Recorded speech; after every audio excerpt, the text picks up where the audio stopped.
Hola, ¿qué tal? Buenas tardes, amigos. Bienvenidos una vez más a Sanando el Corazón. Mi nombre es Joana Olivier. Para los que no me conocen, me presento como en cada video. Soy coach de vida y me dedico a hablar sobre el tema del narcisismo. Y el día de hoy te traigo un tema muy especial para ti que estás batallando con la parte del perdón en cuestión a la relación narcisista y también las mentiras que se hablan sobre el perdón. El día de hoy vamos a ir desmarañando un poquito sobre el perdón en el abuso espiritual y emocional que se causa a la víctima de narcisismo. ¿Y por qué digo espiritual? Porque muchas veces desafortunadamente se le obliga a la víctima por el hecho de ser creyente, de hacer cosas que la víctima no está preparada para hacer o que se le está inculcando de una manera errónea. Cuando se vive después de una relación narcisista, siempre lo he dicho en estos temas, lo mejor es buscar ayuda de personas que estén capacitadas en estos temas.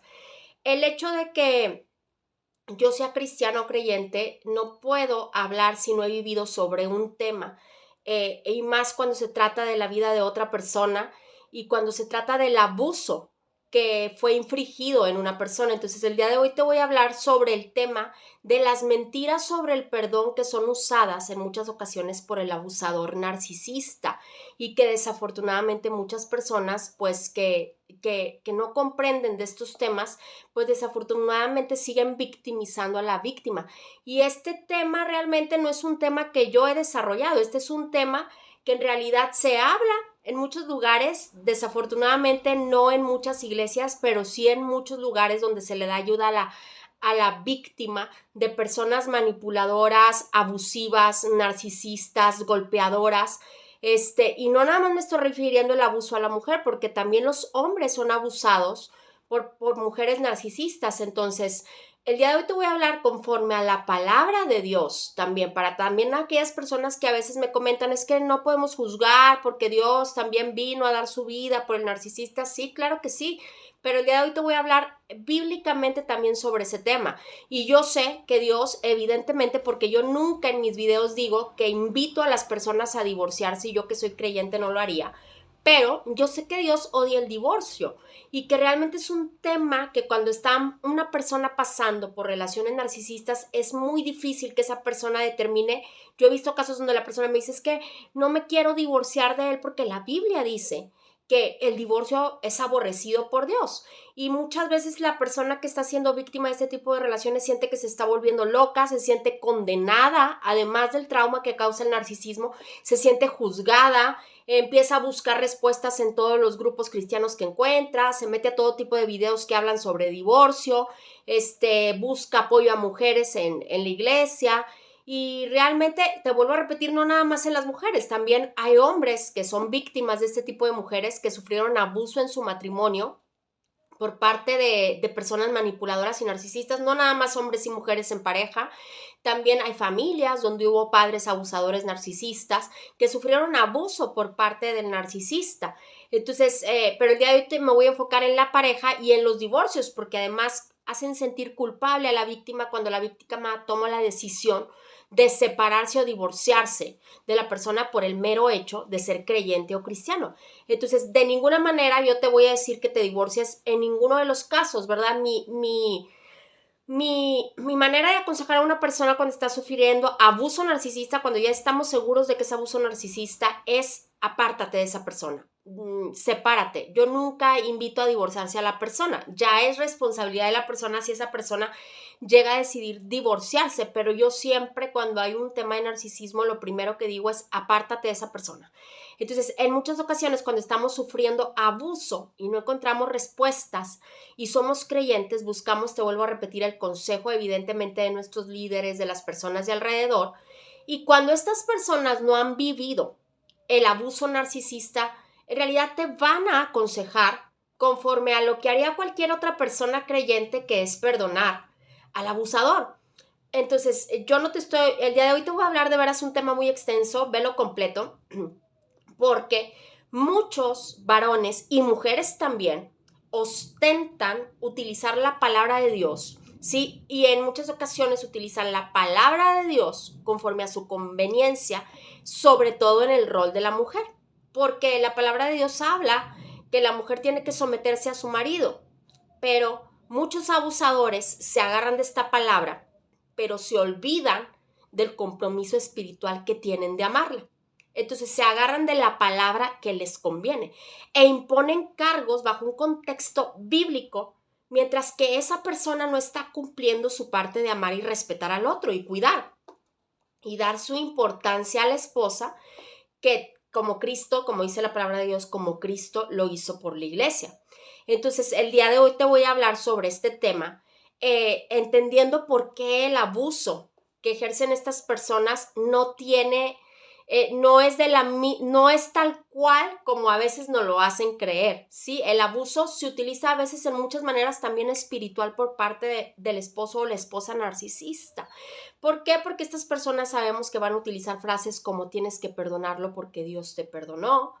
Él ya te dijo que lo sentía y tienes que perdonarlo porque esa persona ya dijo que lo sentía, ¿no? Necesitas perdonarlo y dejar atrás el dolor. Solo estás siendo amargado o amargada. Es un pecado estar enojado, necesitas perdonar. Entonces, una y otra vez se escuchan este tipo de historias de mujeres que son acusadas de ser intolerantes, cuando en realidad lo que son víctimas y lo que necesitan es ayuda sobre un abuso psicológico y emocional encubierto.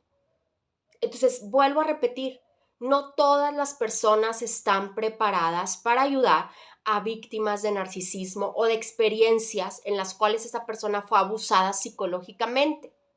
Es una experiencia desorientadora, aterradora y confusa lo que se vive en estas relaciones, y es desgarrador darse cuenta de que la persona, ya sea hombre o mujer con la que estás casada, te está abusando, te está manipulando. Entonces cada mujer u hombre atraviesa toneladas de emociones humanas que también sintieron los discípulos de Cristo en la palabra de Dios, normales, que nos quieren a veces hacer ver espiritualmente que te condenan, no está pasando por eso porque cometió un pecado, se le enfermó el hijo o el esposo la abandonó porque algo no estaba haciendo bien, y no saben que están siendo abusadas, es que a lo mejor no oró lo suficiente, y no saben que son personas que están sufriendo de abuso por parte del otro.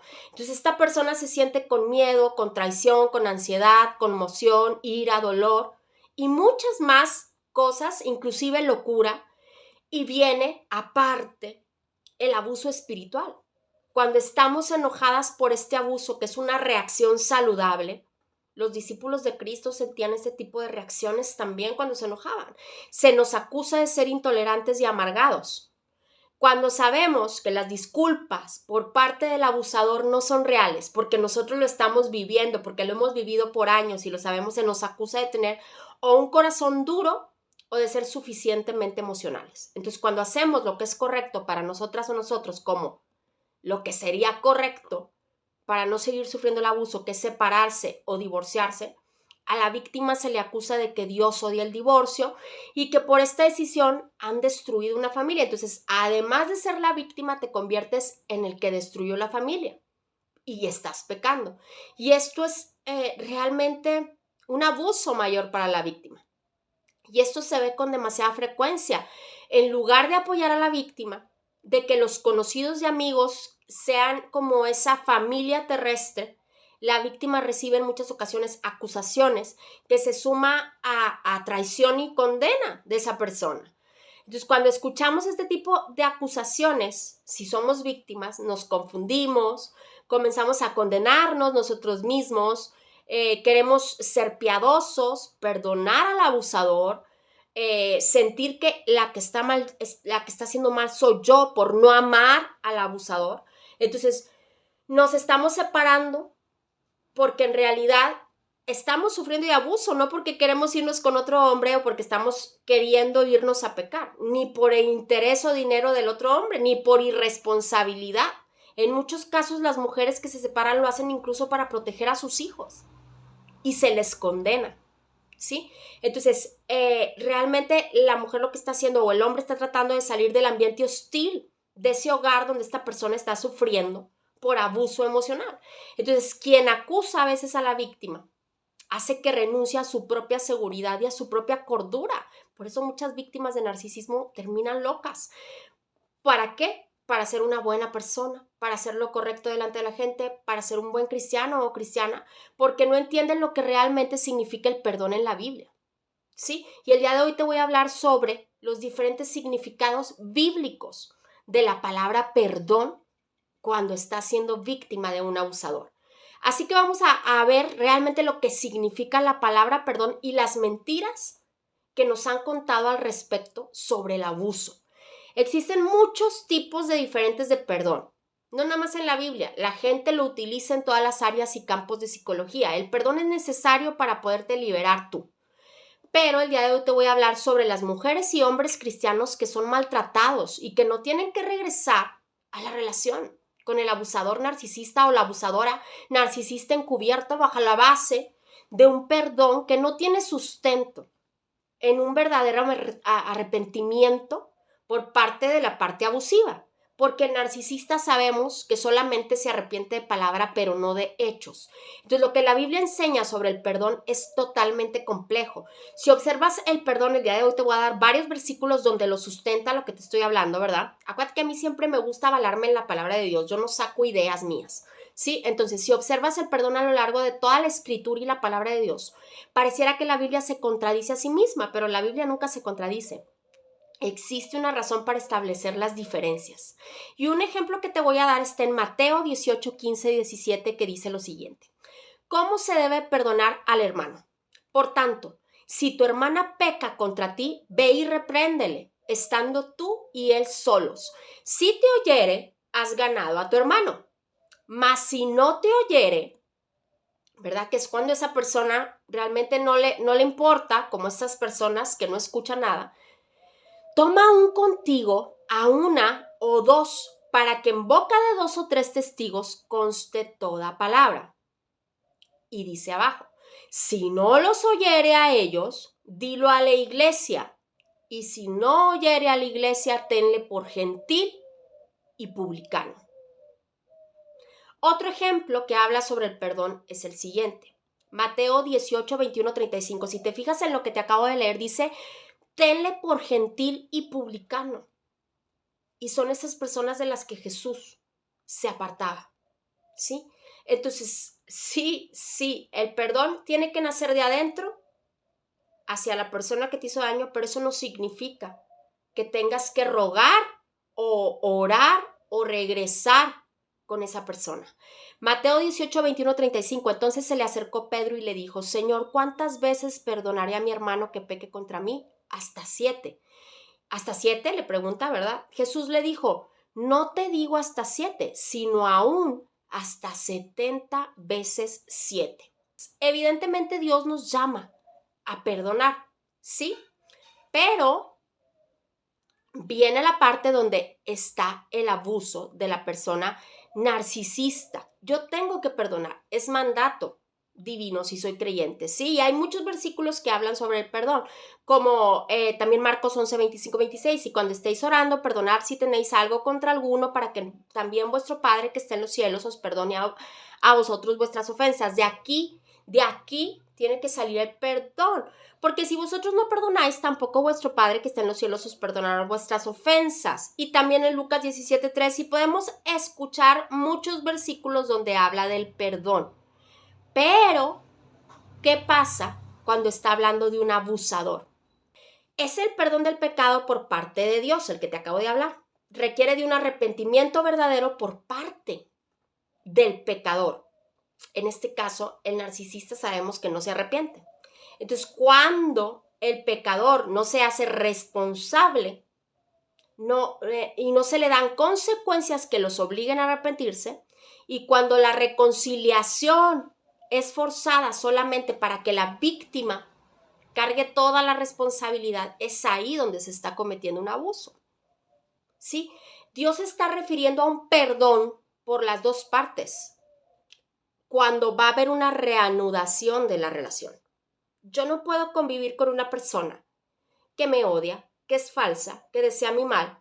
Puedo perdonarle, tengo que perdonarle, pero eso no significa que yo tengo que estar con el abusador, porque el abusador no tiene un arrepentimiento real, porque ese abusador sigue golpeando, sigue humillando, sigue devaluando a la víctima, sigue abusando emocionalmente de la víctima. Y créeme que en el momento en que tú te des cuenta que estás con un completo psicópata, narcisista y sigas aguantando el abuso y esa persona decida no cambiar porque tiene libre albedrío, en el momento que tú estés loca, psicópata, total, ya, como esa persona también que te está abusando, y que estés sola, posiblemente no esté la persona que te está diciendo tienes que quedarte con el abusador. ¿Sí? Entonces el perdón proviene de adentro por obediencia a Dios, pero eso no significa que yo tenga que seguir con el abusador. Ahora te voy a hablar sobre el perdón psicológico, que es el aspecto interno, porque también la psicología es importante en esto. Personal e individual. Somos seres físicos, mentales y espirituales. Yo no puedo cegarme, como en muchos videos lo hablo también sobre el área de los demonios, pero no puedo negar el área tampoco psicológica, porque se vive un abuso psicológico. Sí, estás trabajando con la mente de seres humanos. Estás distorsionando la realidad con gaslighting a personas que están siendo abusadas mentalmente. Sí, entonces hay un aspecto interno, personal e individual del perdón por parte de la persona que fue perjudicada. Sí, una parte es que los dos decidan cambiar, la pareja decida cambiar, perdonarse mutuamente y continuar. Otra cosa es que yo tenga que perdonar a mi abusador y apartarme de esa persona, no tener que seguir viviendo en el abuso. Y el perdón psicológico es cuando yo decido también, para liberarme, dejar el odio y la venganza, que no significa negar el dolor y el daño que el abusador infringió en mí. ¿Sí? Y esto también bíblicamente extiende la gracia para el que hizo el daño. O sea, me refiero a que Dios me va a sustentar a mí. Ya no tengo que depender del abusador. Pero para una víctima de abuso con un esposo o esposa que no se arrepintieron, esta gracia puede tomar la forma de oración por él. Para que él entienda sus errores y se arrepienta. Eso no significa que yo tenga que seguir tolerando el abuso ni físico ni emocional. Bajo ninguna circunstancia, nunca yo voy a recomendar a esa persona que siga con la persona abusadora. Siempre voy a recomendar el perdón, porque eso te va a liberar a ti, ¿sí? Y también viene lo que es el perdón relacional, que es el sinónimo, te vuelvo a repetir, de reconciliación cuando los dos son personas, que uno de los dos no es narcisista, sino a lo mejor es una persona que no ha resuelto emocionalmente su vida, y es donde la esposa o el esposo deciden llegar a un acuerdo, ¿sí? Y ahí es donde pueden seguir la relación. Pero cuando no, y uno de los dos está siendo abusado, puede ofrecer el perdón con palabras: te perdono, te suelto, trabajo en mis heridas, pero no suavizo lo que esa persona maltratadora está haciendo con el abusado. Muchos abusadores no pueden recibir el perdón relacional porque se niegan a hacer el trabajo doloroso del arrepentimiento. Y son este tipo de personas narcisistas que sabemos que mentalmente está comprobado, psicológicamente está comprobado que estas personas tienen un problema, ¿sí? En su cerebro. No se formó la parte donde esa persona siente empatía, no tiene conmiseración por nadie. Es una persona que solo piensa en sí mismo. Entonces yo no puedo suavizar el maltrato. No puedo suavizarlo. Ni aunque yo sea creyente, no se puede. Entonces, cuando te acusan de no perdonar, a veces cuando algún creyente le dice a una mujer maltratada o a un hombre abusado que no está perdonando, simplemente están usando un lenguaje aceptable del cristianismo para decir cosas que nunca se diría abiertamente. A menudo lo que realmente quieren decir es: eres demasiado sensible, porque así lo usa el abusador, te quejas demasiado, eres solo una esposa llorona, estás siendo poco piadosa. Y abusadores con este tipo de frases de tienes que perdonar abusan de la víctima. Esperas demasiado de él, es tu culpa porque has tolerado, así son todos los hombres. Mucha gente abusa con estas palabras. No es realmente tan malo lo que hizo, la que tiene que cambiar eres tú, no él. No hagas olas, piensa en tus hijos. Nadie es lo suficientemente bueno para ti, probablemente sea tu culpa. Estás pagando algún pecado o traes cargando maldiciones generacionales. Entonces, realmente, y mucha gente utiliza también las escrituras sobre tener un espíritu tranquilo y van a decir, es que estás chismeando sobre tu esposo. Y no saben que realmente esa persona o esposa, ¿verdad?, está siendo abusado por un narcisista. En muchas ocasiones, desafortunadamente, se le acusa a la víctima de no agradar a Dios, de que tiene que salvar su matrimonio a toda costa. Esto es abuso. Es abuso. Estamos hablando de abuso. El perdón es un proceso personal entre un humano y Dios. No es una declaración pública que tenemos que hacer para demostrar cuán piadoso y bueno soy. Es algo personal conmigo y con Dios. Cualquier texto bíblico siempre tiene que ser evaluado en base a estos 4 puntos que te voy a dar. El carácter de Dios, la consistencia con lo que dice el resto de la palabra, el contexto de la escritura en el libro en el que se encuentra y el sentido común. Si yo estoy viendo que a esa mujer o a ese hombre se le está destruyendo la vida, los hijos están siendo violentados, golpeados, maltratados, devaluados, y yo le doy la razón al abusador pidiéndole o exigiéndole o diciéndole a la víctima que si se separa va en contra de las leyes de Dios, esto es abuso espiritual. Los abusadores son muy buenos para evitar o minimizar su propia responsabilidad. Al tiempo que desvían la atención hacia los demás, el perdón es un concepto que los abusadores explotan con frecuencia para desviar la atención hacia aquellos que han sido perjudicados en lugar de fijar la atención en ellos mismos. Entonces, la supuesta falta de perdón de la víctima se va a denominar como amargura, como pecado, y cuando esto se combina con las lágrimas de cocodrilo del arrepentimiento del abusador superficiales, se usa para proteger al abusador. Y el abusador no asume la responsabilidad que le corresponde porque yo tengo que perdonarle. Es importante que no permitamos que nuestro concepto de perdón sea utilizado como un medio en que el abusador pueda seguir controlando la situación y continuar oprimiendo a su víctima. Y quiero aclarar bien el punto, no estoy hablando de no perdonar. Estoy hablando de aquellas personas que hacen que la víctima que está siendo violentada tenga que seguir con el abusador. El perdón es una cosa muy diferente. El perdonar es, yo perdono, yo bendigo a esa persona, no le guardo rencor, lo suelto, pero esto no significa que yo tenga que seguir tolerando el abuso. No significa eso. Entonces es importante que de verdad entendamos el concepto de perdón. Debes de perdonarlo, porque Jesús te perdonó. ¿Sí? Debes de mostrar gracia y soltarlo, porque Jesús te perdonó. Pero eso no significa que tengas que seguir aguantando el abuso encubierto de esta persona. ¿Sí? Porque realmente suena muy sagrado lo del perdón, ¿sí? Y podemos utilizar muchas palabras en base a la Biblia con respecto al perdón.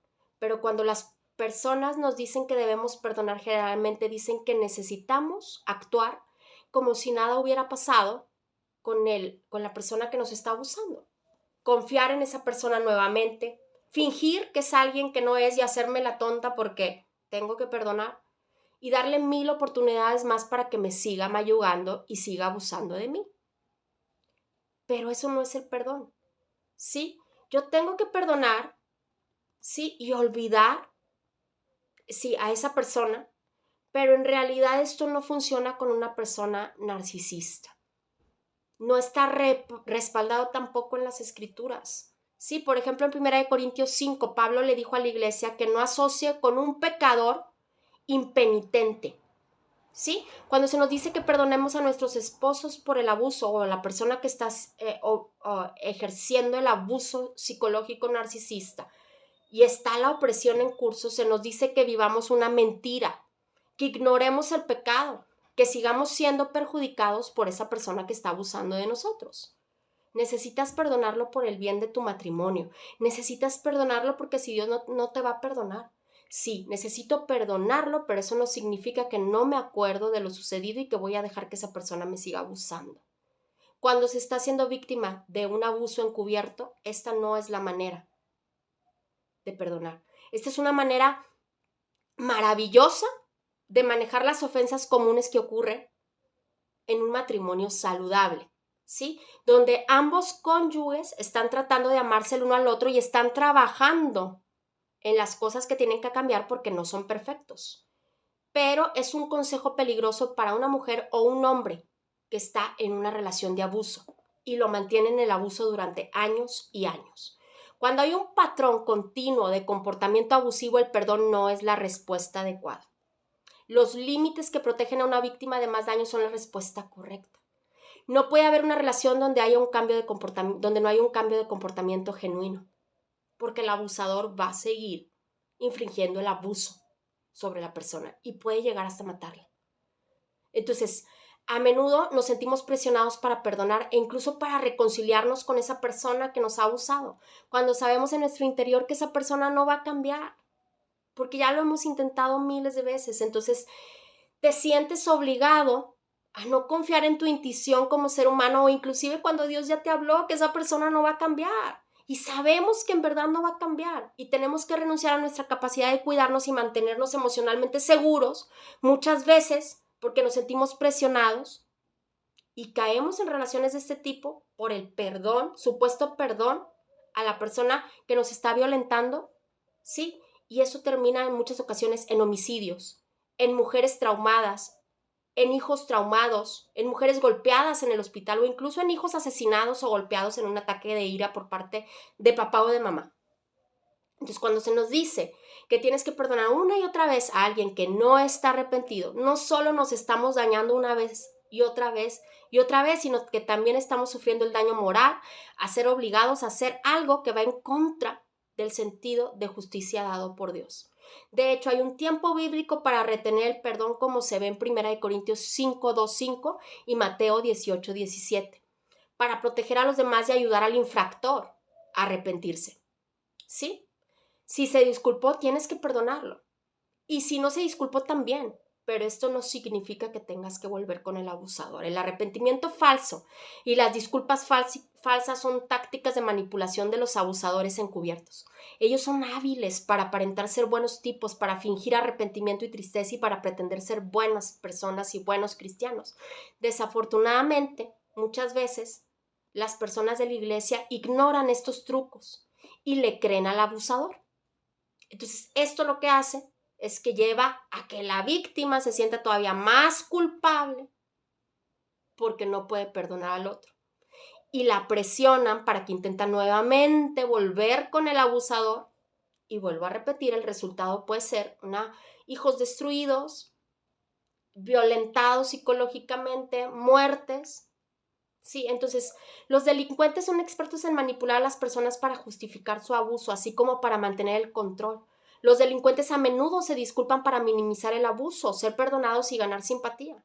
Entonces, la pretensión de tristeza del abusador causa una intensa confusión en la víctima, porque quiere creer que lo está diciendo en serio y cuando lo obligan, ejerciendo ese perdón falso, estamos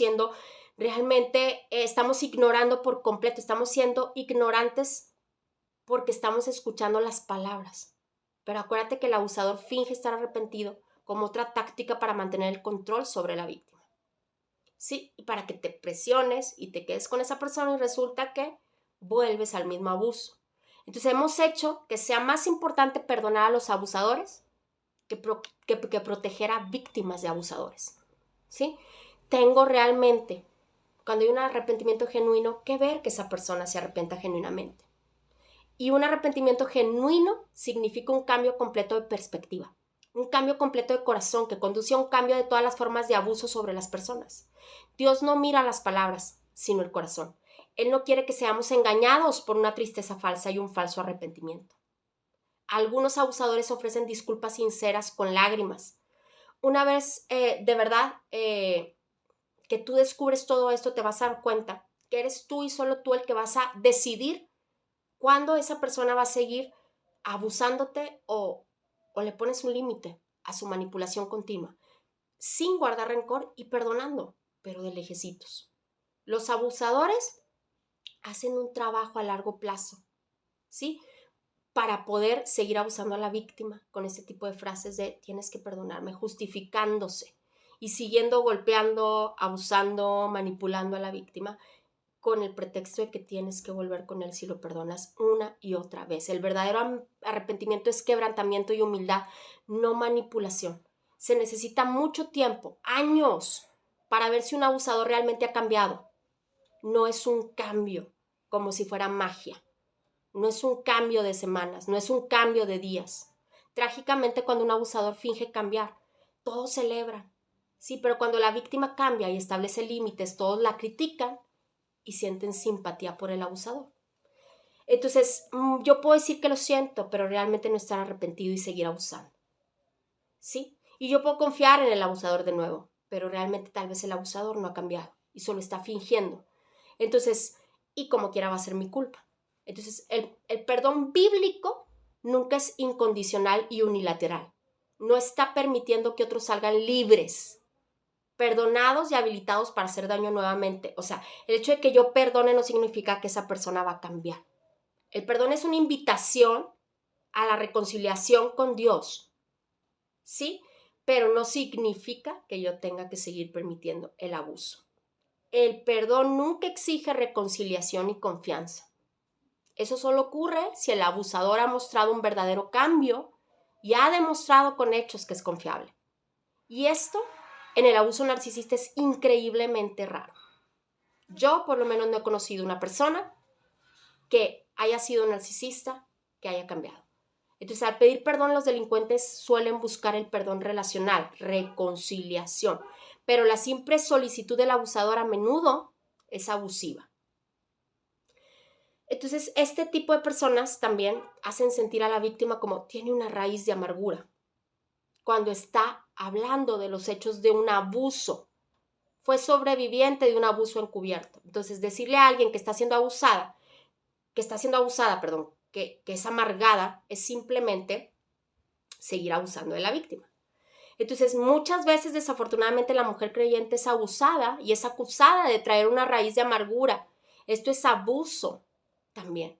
A lo largo de la Biblia vemos personas sintiendo pena y amargura por la pérdida y el dolor. Son emociones, no podemos separar las emociones, somos seres humanos, Dios nos creó con estas emociones y es saludable sentirlas. Cuando nos damos cuenta de que la persona que nos está abusando, el psicópata que nos está abusando emocionalmente, realmente es una pérdida enorme y devastadora. Tenemos mucho que llorar, tenemos mucho que sentir, no estoy pagando un pecado, sí, ni estoy amargada.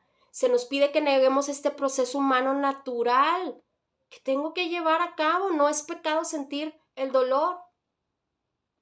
Hay otro punto sobre la raíz de la amargura que quiero mencionar porque es muy esclarecedor y fascinante. La raíz de la amargura que las personas citan fuera de contexto está en Hebreos 12:15. No es un pecado profundo en el corazón, sino una persona encantadora y exaltada en un grupo que aleja a otros del propósito de Dios. Entonces, muchas veces se nos ha dicho que el sentir emociones está mal, pero en realidad también Dios en la Biblia se enojó con personas malvadas, en toda la Biblia. Y Jesús se enojó con los fariseos, como se relata en Marcos 11:15. Es incorrecto y es contra la naturaleza el que queramos obligar a la víctima a no molestarse con las cosas que enojan a Dios, como la maldad, la injusticia y la opresión. Quienes acusan a la víctima de estar amargada realmente están silenciando a esa persona y están apoyando al manipulador o a la abusadora. Aquellos que acusan a una mujer que busca o un hombre que busca justicia de que solo está buscando venganza, en realidad no entiendes que esa persona lo único que quiere es que se le dé justicia, ¿sí? Porque es una persona que está oprimida. Entonces, el enojo es una parte normal del proceso del duelo, ya que estás enfrentando el abuso y la pérdida de un familiar, ¿sí? Entonces, dentro de la relación, la persona va a sentir que está siendo abusada.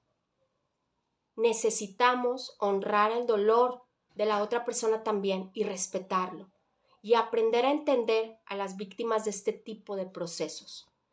Necesitamos procesar nuestro enojo también de manera en la cual sea apropiada, en lugar también de desquitarnos con los que nos rodean. Yo tengo que perdonar pero eso no significa que yo siga tolerando el abuso de esa persona sobre mi vida.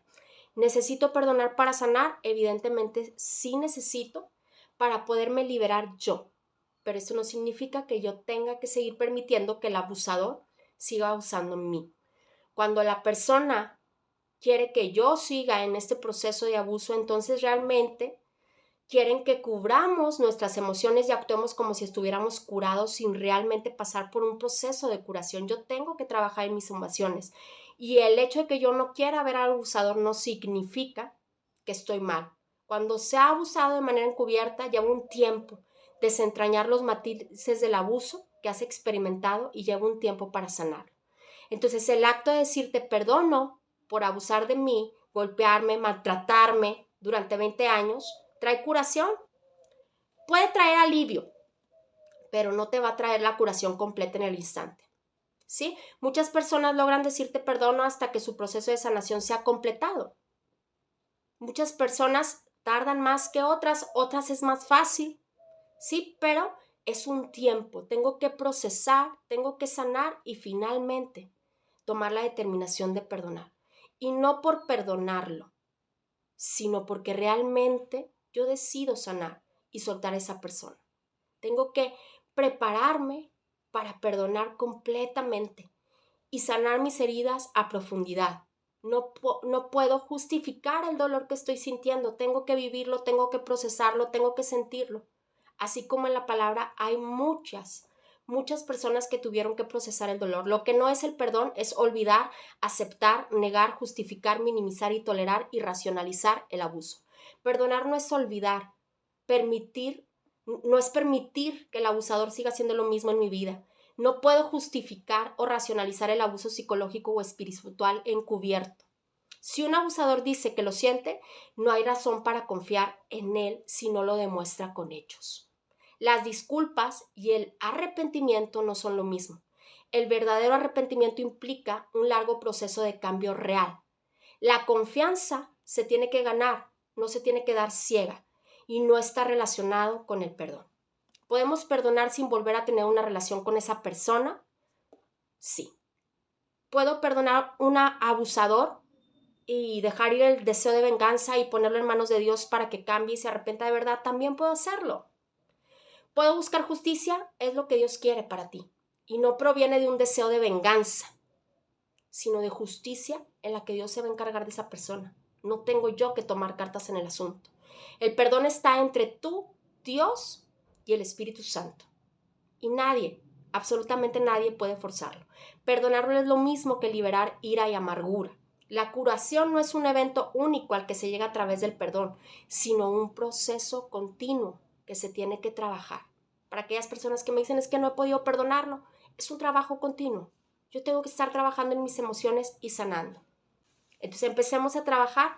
Si no has podido perdonar, empieza a trabajar en ti, empieza a curar tus heridas de la mano de Dios, pero eso no significa que tengas que volver con el violentador y que si no quieres volver con el violentador, Dios no te va a bendecir, porque puedes inclusive hacer de Dios tu esposo o tu esposa y ser Dios quien guíe tu camino, no necesariamente el abusador. Espero que les haya gustado este video. Si necesitas coach porque no has podido pasar ese proceso de dolor, escríbeme. En la cajita de los comentarios voy a dejar mi WhatsApp. Si quieres entrar al grupo de oración de Sanando el Corazón, también escríbeme, con mucho gusto te agregamos.